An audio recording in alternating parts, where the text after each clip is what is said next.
This man is in a battle for survival. His company builds some of the fastest, best handling, most expensive cars on the planet in a Europe-wide megafactory. His latest design, $1 million race car for the road, is make or break. Now he needs to build it, market it, and sell it, or his dream is over.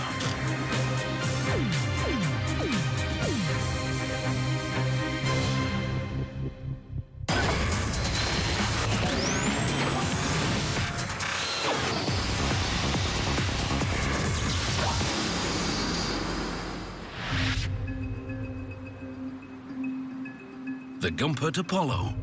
Just 60 have been made. A hand-built, two-seater, mid-engine German supercar. Built for speed.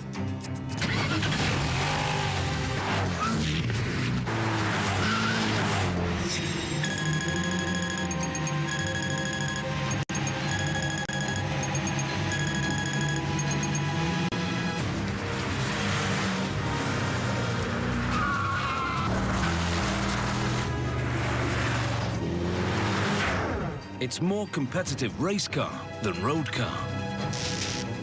Engineered to be as reliable on the streets as it is fast on the track.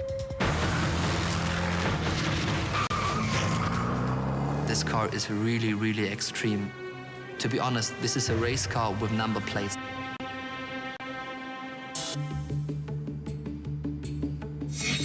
Gumpert Sportswagen is just under a decade old.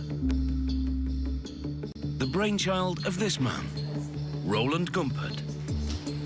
His vision is simple: to make the fastest road car on Earth.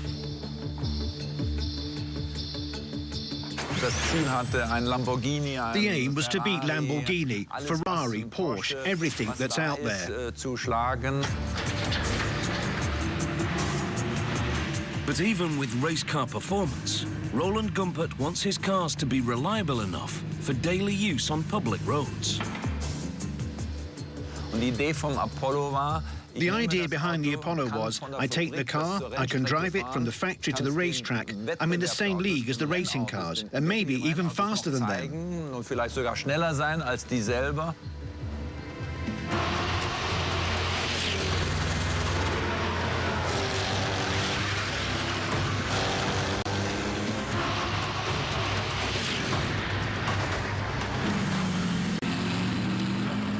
To get these cars approved for the streets, they must comply with strict European tests.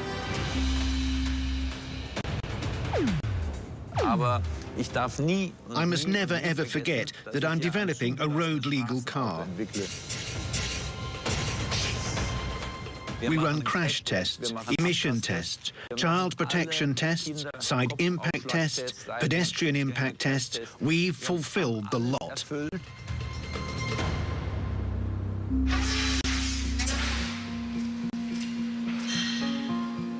Life isn't easy for a small independent car company. It costs millions to develop, test and produce a world-beating supercar. Even the big players, Aston Martin, Ferrari and Lamborghini, often struggle. Roland Gumpert knows this well. For over 30 years he was at Audi, where he became a high-flying executive, creating some of the fastest cars on the planet. But his ultimate dream was always to build his own supercar, free from corporate interference. All my life I've developed cars, but this was a project to build a new factory from scratch, without any restrictions. Now he's alone, with a personal fortune invested in his own small company, based on the top floor of a former Soviet-era sewing machine factory. –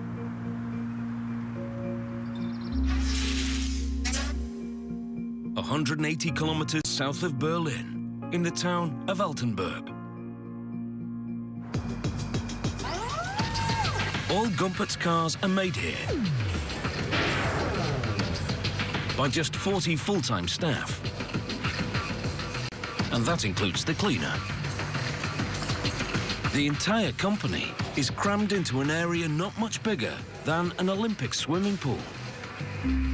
But this is no threadbare operation. Up here, there's a production line, a weld shop and a small store. These rub shoulders with offices for design and administration. Roland Gumpert's office sits alone.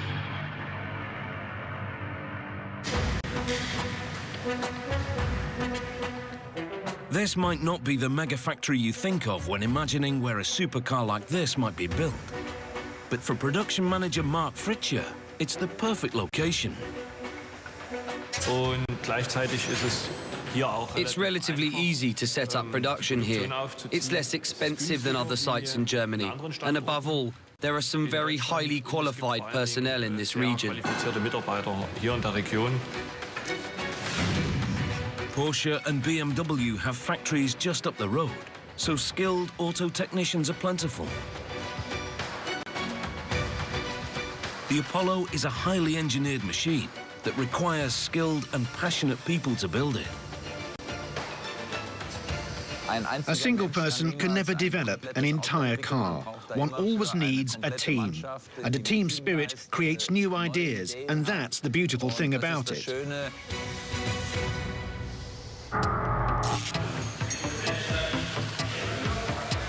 For a boutique manufacturer like Gumpert, hand-building just a few cars a year, it's not feasible to spend millions designing and manufacturing components in-house. Instead, individual parts are sourced from 60 European suppliers. From as far as England to the north and Italy to the south.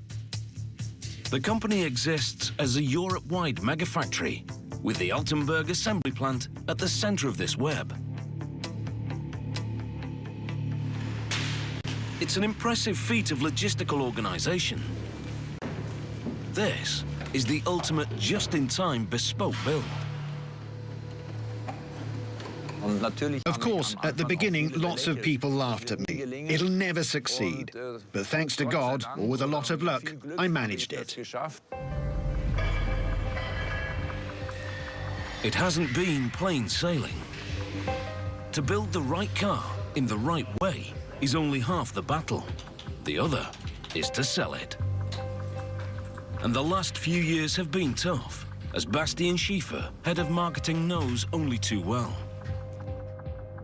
We had orders there, definitely, but then with all the economic crisis, financial crisis, we lost a few. And if you're just selling 20 cars a year and you just lose, let's say, 10, it's just 50% of the whole revenue, so it can destroy such a small company.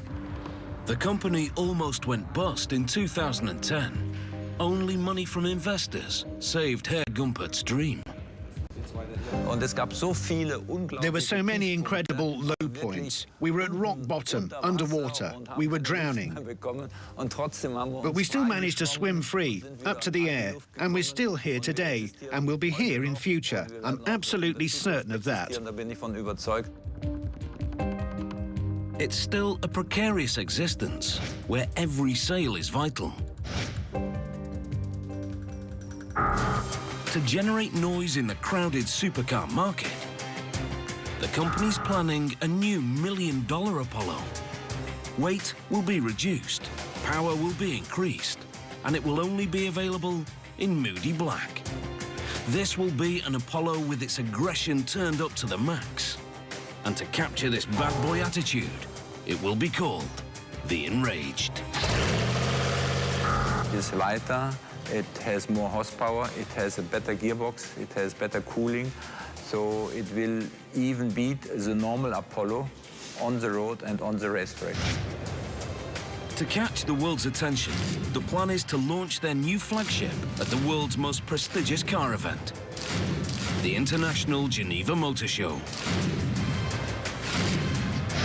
For Patrick Hopper, head of press and PR, it's crucial they make it there. It's a must to be there, just to show the world outside that you are alive, that you still exist in this hard business. And this is really a big thing for a small company like us. Geneva is just 3 months away. Right now, the Apollo Enraged only exists in a computer. It will be a race in itself to get it built for the show. And that race begins in the weld shop.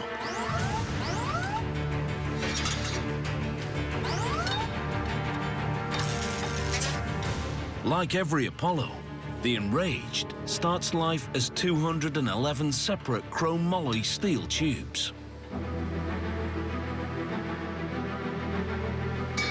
Chrome moly is a lightweight steel alloy that's twice as strong as ordinary steel. Its lightweight strength makes it ideal for building aeroplanes, oil rigs, and supercars.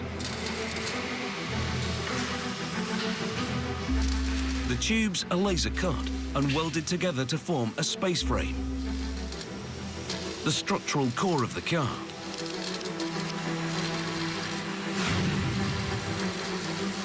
It's a design concept little change from the race cars of the 1950s, and so effective that modern-day supercars, such as Audi's R8 and Lamborghini's Gallardo, still use it.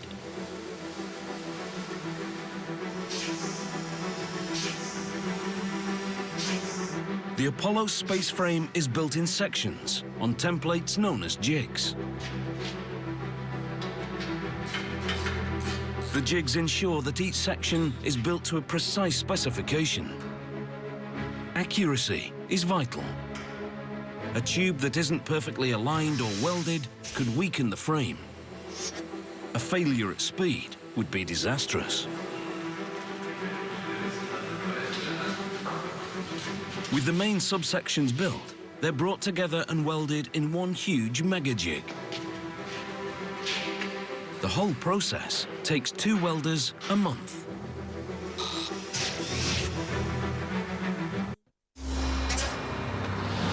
As head of Audi Sport, Roland Gumpert helped create a legend, the Audi Quattro. Roland Gumpert was brought in to mastermind the operation within what had to be a very sophisticated team. The Quattro was revolutionary. It was the first rally car to have 4-wheel drive and blew the opposition away, winning 4 World Championships and 24 World Rally races.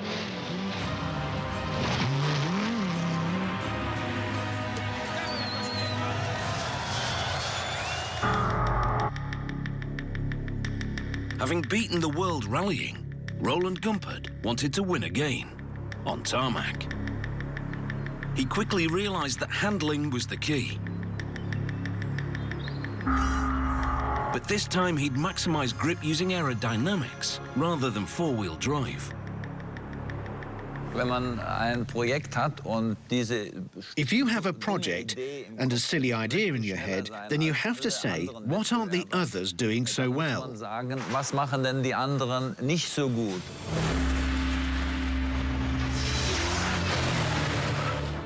Race cars use aerodynamics to generate downforce to improve their handling. This, Roland Gumpert believed, was one trick other supercar manufacturers were failing to use to their best advantage.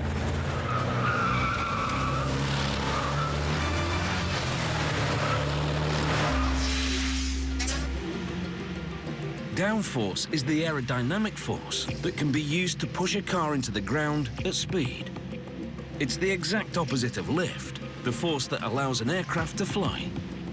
This downward pressure gives the car more grip, so it can accelerate quicker, corner more aggressively, and brake harder. My dream was to have a car that has so much downforce at high speeds, I can drive straight along the roof of a tunnel. In 2002, Roland Gumpert quits Audi and asks former colleagues to help him build the ultimate supercar. Hans-Peter Fischer jumped at the chance. As a child, he'd been inspired to become a car engineer by Gumpert's World Rally victories. In those days, I never dreamt I might get the chance to build a car with Roland. But when the opportunity presented itself, of course, I grabbed it with both hands. To maximise downforce, they have a bold idea. They will design a track car for the road, rather than a road car for the track. In order to achieve the best aerodynamics for the Apollo, we kept the car as low as possible. The whole vehicle is no higher than 1.1 meters, one of the lowest cars with a registration plate in the world. The ultra-low wedge-shaped bodywork is just one of the key design elements of the car that help maximise downforce. The others include slotted vents over the wheel arches, the huge rear wing, and a very special underside. Here, at the front wing, the air streams in at a height of approximately 60 millimeters, and as it travels to the rear of the car, it gets wider and wider, causing negative pressure that sucks the car to the road.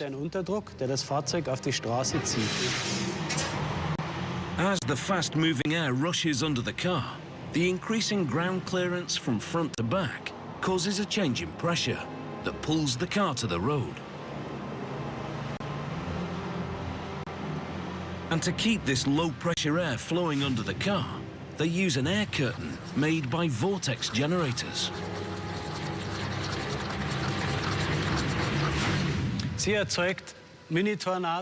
It generates mini tornadoes, which create a vortex trail stretching along the side of the vehicle, preventing the air from escaping sideways from underneath the car floor.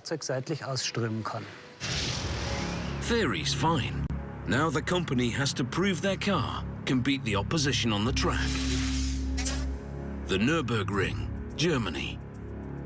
Perhaps the most demanding race circuit on Earth.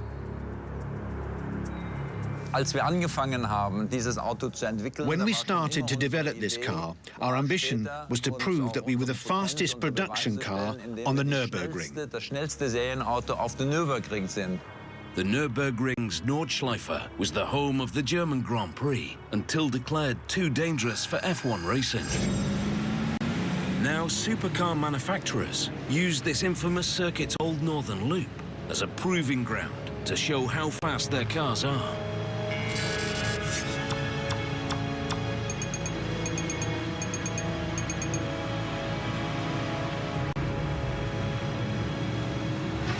Everyone is aware how tricky and how hard this track is, and if you are the fastest there, then no one will ask how fast you really are, because it's proven that you are fast. In 2009, Gumpert arrived at the ring to prove the Apollo is the fastest road-legal car in the world.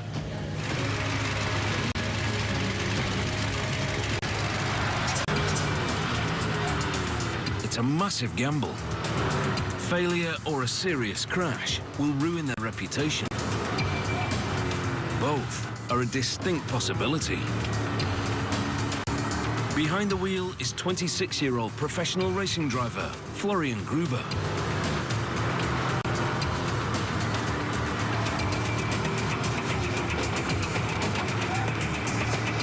Averaging a speed of over 172 kilometers per hour, he covers the difficult 21-kilometer course in an official time of 7 minutes, 11 seconds. The third fastest in history. It's a fantastic achievement for a small, independent company. But time has moved on. In the supercar business, you need to evolve to survive. To have any chance of grabbing the headlines at Geneva, they need the Apollo enraged.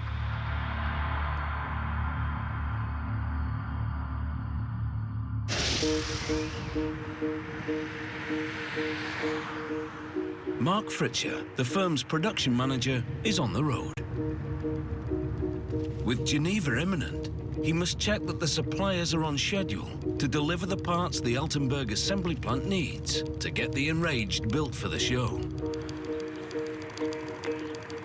If the car doesn't make Geneva, the whole future of Gumpert could be under threat. Today, he's 200 kilometers south of Gumpert's HQ in the Bavarian village of Kreuzen.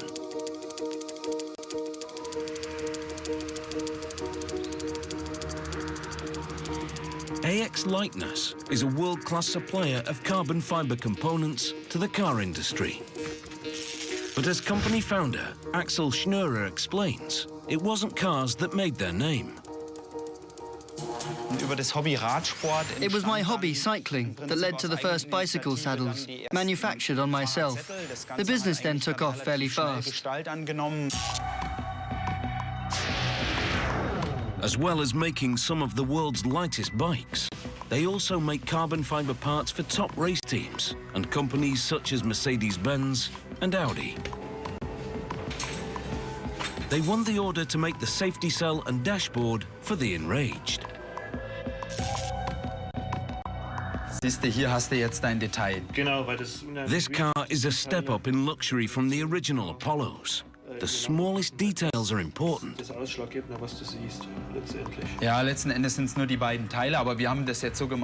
We've made it so the patterns on the carbon fiber parts all go in the same direction. Back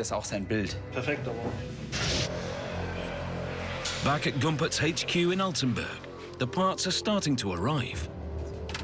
Michael Weigert and Peter Lang begin the assembly of the car.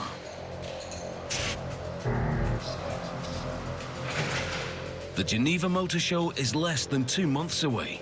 It's going to be tight.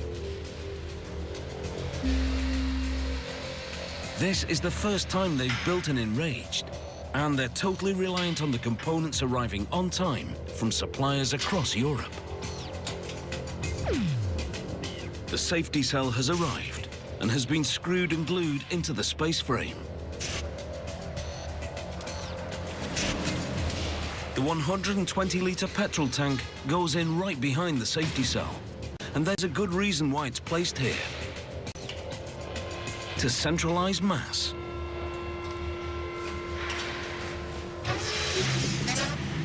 In the Enraged, the relatively heavy transmission, engine, fuel tank and driver are all positioned close to the centre line of the car.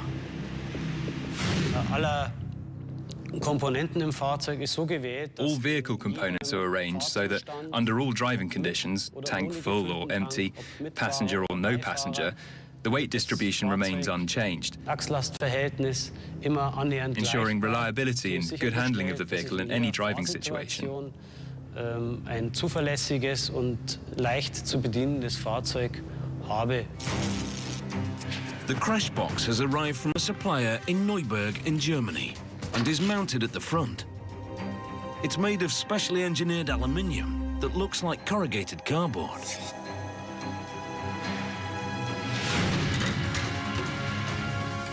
In a crash, it's designed to collapse in a controlled way, acting like a crumple zone in an ordinary car, reducing the impact on the car's occupants.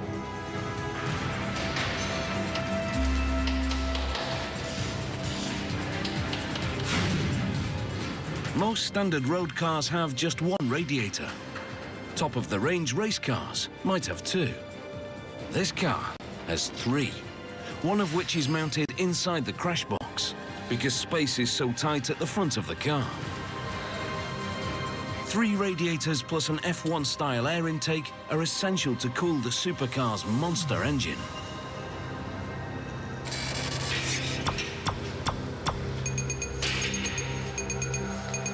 It's hand-built 320 kilometers south of Gumpert's HQ by HSB in Hüttenhausen.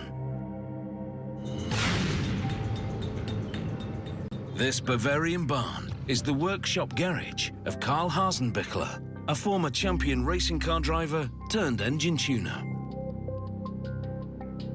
When Roland Gumpert needed an engine for the Apollo, it was his old race friend Hasenbichler he turned to. I always liked to go to the limit, in my life, and this was a nice project to find the limit for a street car. In 2005, Karl Hasenbichler helped build the first Apollo. It's still in his garage today.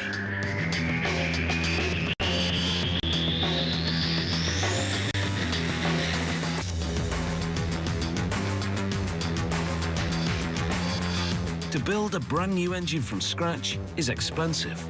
So to save costs, they took a standard Audi V8 and went to work.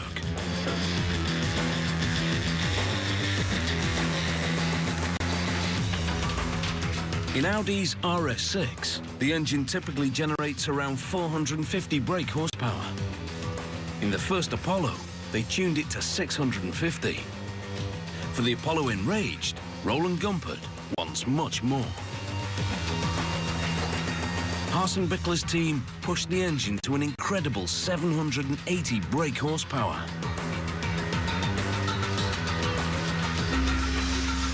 And there's a good reason why the Apollo series needs such powerful engines.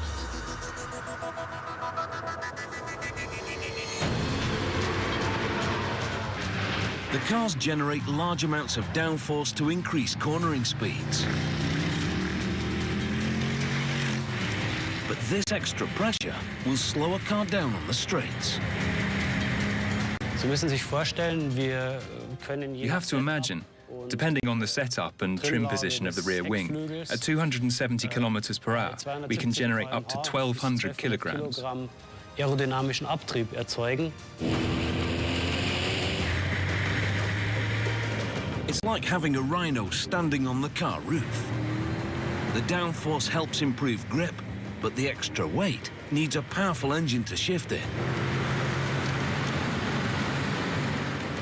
780 brake horsepower does just that.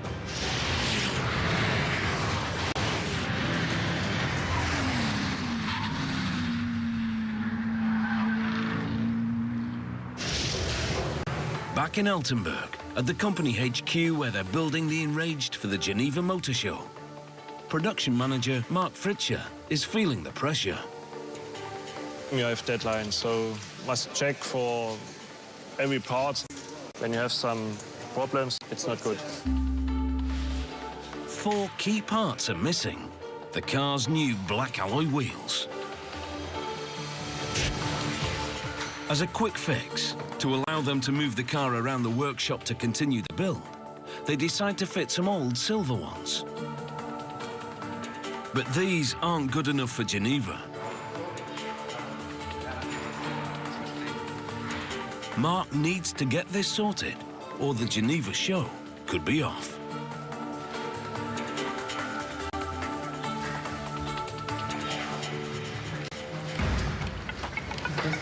Also feeling the pressure is technical manager Patrick Ermscher.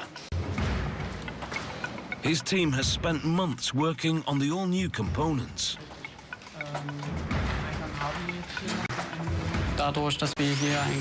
Because we're a small team, we have to work on the whole car. It's not just about the chassis, the engine, or the bodywork, but it's also about all the small individual parts. He's now working on an aluminium transmission adapter that sits between the car's new 7-speed gearbox and the new highly tuned engine. Like virtually every bespoke component on the Apollo Enraged, it gets designed on a computer at the Altenburg HQ before being emailed to a supplier for manufacture. The supplier of many of Gumpert's aluminium parts is based 50 kilometers away in Grüne. On a quiet residential street is the workshop of BMF. Here they make precision parts for top race teams and high-end car companies. They have milling machines that can work without supervision on up to 60 parts at a time, change tools, and even send SMS messages to the engineers when they need attention. It's the flexibility and precision that these machines offer that first attracted Gumpert. The owner is Ronnie Bernstein. We work very well with them and can always discuss changes to improve parts and materials so that they can be cheaper to make or the materials can be used more effectively. The design for the new transmission adapter arrives from Altenburg attached to an email. The machinist first creates it virtually on a computer to spot any potential problems in the milling process. Once he's happy, the machining instructions are sent to the real machine. A single block of aluminium is loaded and the transmission adapter is cut to shape.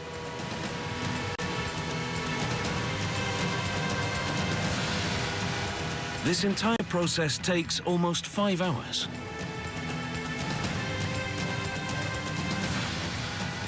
Finally, before being shipped to Altenburg, the finished part is measured to check it conforms to the strict criteria Roland Gumpert demands.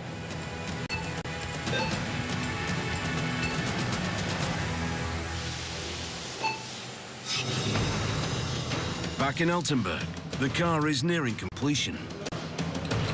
The centre shell, known as the greenhouse, goes on without a hitch. But the large gull-wing doors take more work.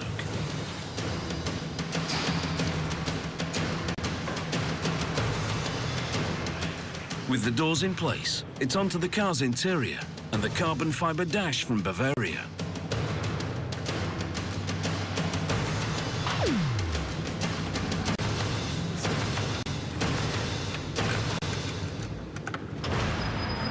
There's over 4 kilometers of wiring in the Enraged, and it all needs checking. But there's a fault. The semi-automatic gearbox isn't working.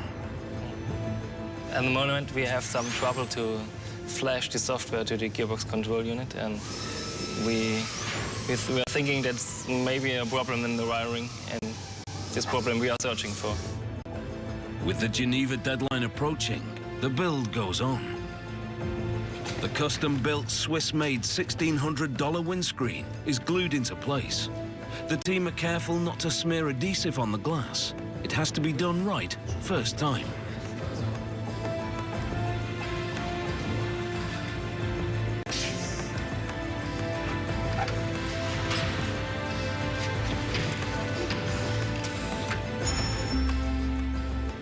Meanwhile, they found the wiring fault. It was a simple loose connection. Now they can bring the Apollo Enraged to life. We start the engine for the first time. That's a big point. And we will see everything is okay. And also gearbox, engine, fine. So, great thing. Ja, Mama.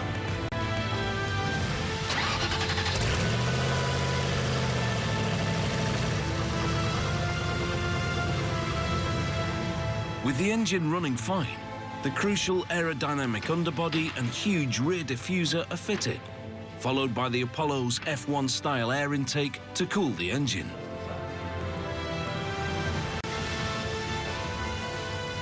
And finally, to everyone's relief, the missing wheels turn up. And not a moment too soon. The Geneva show is just 2 days away. It feels good. Car's now finished. Everything's working, so good feeling. You're happy? Yes. Seeing it fully built for the first time, Roland Gumpert is very impressed. I think it's hard to find a mistake. Perfect.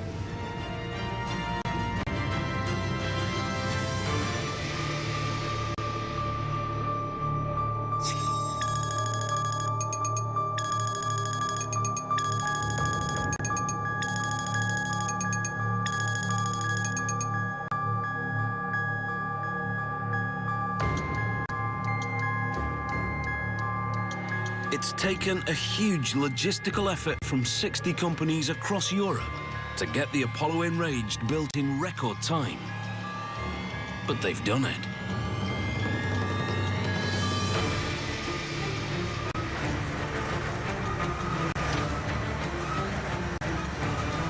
There's no time to relax.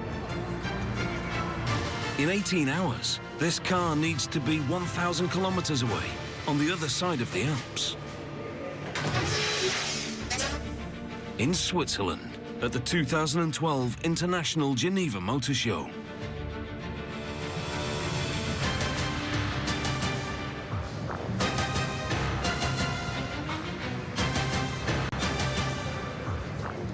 They've made the deadline, but now the pressure is on to sell. it's very hard for us amongst these big players because they got a lot more resources, a lot more budget for marketing. Despite the opposition, the company finds itself in demand. The initial response to the Apollo Enraged is positive. I'm just checking every half an hour my emails, and I'm looking what's going on in the web, and it's very good. But the team are realistic about converting these good reviews into instant sales. To sell cars in Geneva, to be honest, is not very easy, especially a car like this. To convince people to buy a car, they need to drive it. So Geneva is always just the first step to give them an idea about what an Apollo is like. As a follow-up, the company arrange a track day at the Red Bull Ring in Austria to allow potential customers to get behind the wheel. In the rush to get the car ready for the show, a few vital but time-consuming driving tests were postponed.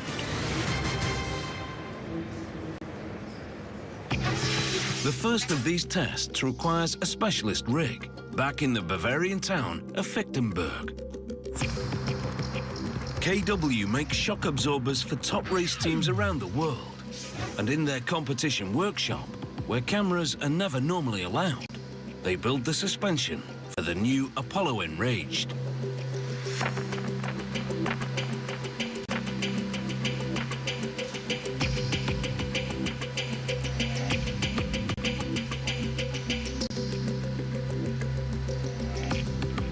The front and rear shocks have already been fitted to the car in Altenburg. To make sure the Enraged can be pushed to its limits on the track, they use KW's test rig. This is one of the few places in Europe where it's possible to fine-tune a car's suspension for any racetrack on Earth without ever leaving the factory. Head of testing, Martin Malinowski, is clear about the importance of good suspension.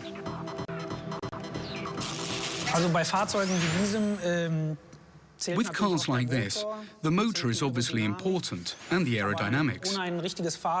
But without a proper chassis, or without good suspension, it's a waste of time.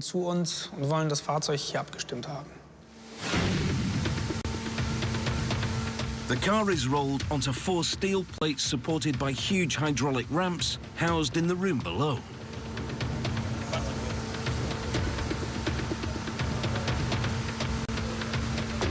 Sensors provide feedback to a computer. The test equipment is so sensitive, a life-size dummy is used to replicate the driver's weight.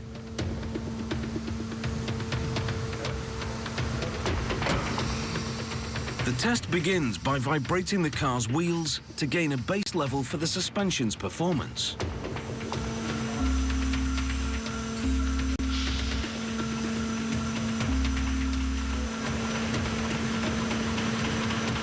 Once the basic test routine is complete, they load the data for the Red Bull Ring in Austria and run the Enraged on the virtual track, allowing the engineers to gain the vital information needed to set the car up. A normal test takes between 1 and 2 days. Of course, there are very special cases. Depending on the complexity, it can even take a week. This work isn't done to give the car's passengers a smooth ride. This is about tuning suspension for maximum grip by making sure all 4 wheels stay firmly planted on the ground during high-speed cornering. It's a fine balance. Too soft and the car will sway around the bends. Too hard and the car will fly when it hits a bump. In both cases, it will lose grip, slowing the car down. Suspension setup complete, the car travels north to the outskirts of Altenburg, to the company's test track at Nobitz.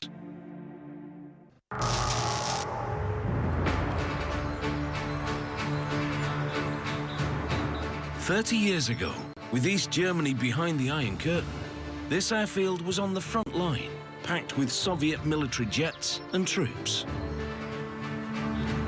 Today, it's a quiet regional airport, where the only thing disturbing the peace are light aircraft and the occasional low-flying supercar.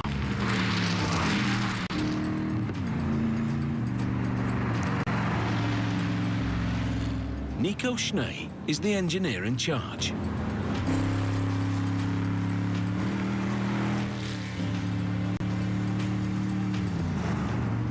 At these tests, we are checking out the systems, if everything is running, to be sure that the car is made perfect for the customer.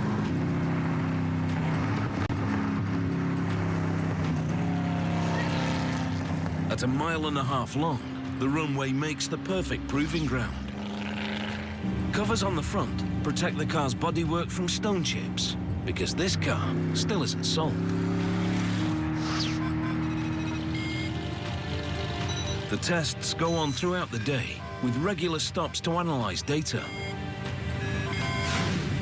Normally, the engineers would sign a car off, but the Enraged is so important, Roland Gumpert himself comes down to say whether it's ready or not. That's fantastic. Super. I haven't driven something like that for a while. Classic. We should make more of these.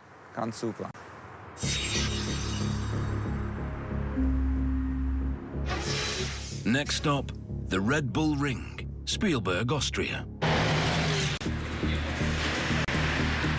It's here potential buyers from Geneva get a taste of the Apollo. 3 different Apollos are on hand to test. The Enraged is amongst them. Current owners have also turned up to use the track and to check out the latest Apollo.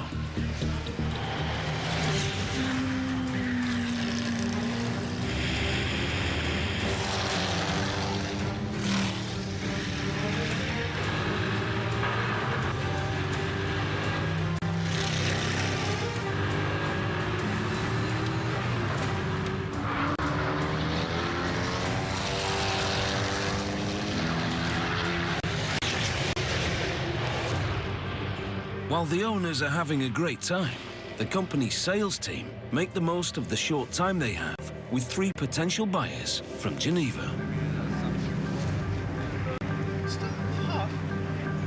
We have to convince them that the car is the right choice. This takes time, but in the end we think we can convince a few. You only know when you got the money on your bank account, then the deal is made.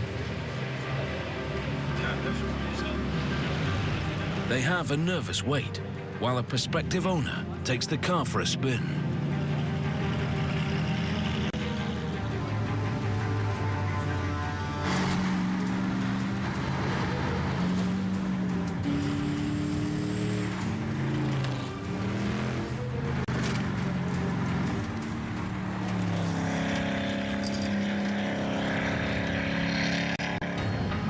After 20 minutes behind the wheel, he's back. And they get the news they've been waiting for. A German businessman is keen to buy. The Apollo Enraged has done its job, and it may just have saved Roland Gumpert's dream. It's been a difficult few years, but the company's fighting back. Roland Gumpert is positive about the future.